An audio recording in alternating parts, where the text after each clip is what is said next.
Hi, welcome to ETC, CAP's Payroll's electronic time card system. In this video, I'll be going through the batch approval workflow, as well as how to set it up. An administrator in ETC is someone whose basic role within a project is to add employees, verify their I-9s and other relevant documents, and review, edit, and submit their time cards to CAPS for processing payroll. In this video, I'll be focusing on walking administrators through establishing, initiating, and overseeing the approval workflow. The role of the time card approver, which involves approving and rejecting batches, will also be covered in this video. The approval workflow is the process in ETC in which a batch of time cards is reviewed, approved, or rejected before being submitted to CAPS for processing. A project can consist of any number of workflows, while each workflow can consist of any number of approvers, as designated by an ETC client administrator. Found under Project Setup, available time card approvers can be edited, deleted, or added to under Setup Time Card Approvers. The individual's email address and name are required.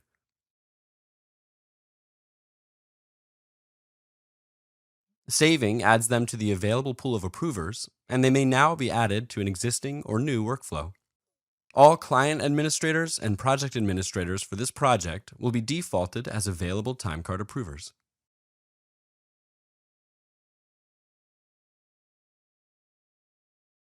Given that multiple workflows can be created, a description is needed to differentiate between them.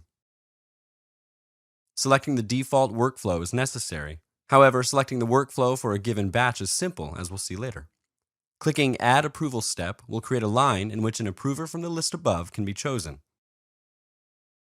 Their roles or title entered, and if a secondary approver within that step is helpful, entered here as well.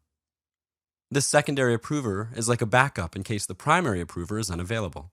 To add an individual whose approval is to come after the first step, simply clicking Add Approval Step a second time will create a new role to be completed. By repeating this process, any number of approval steps can be created for this workflow.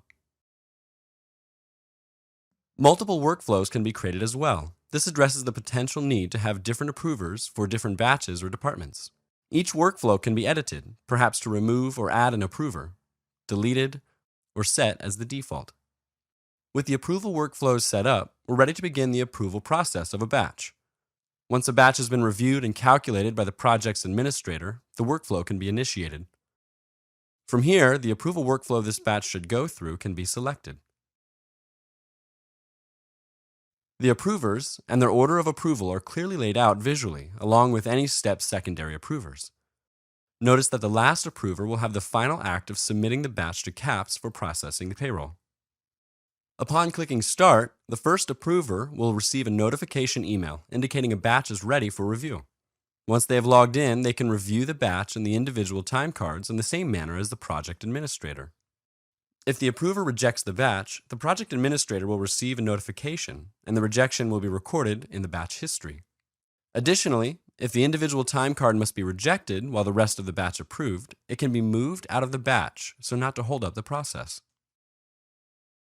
Once a batch has been approved by all individuals in the workflow, it is ready to be submitted to CAPS by the last approver.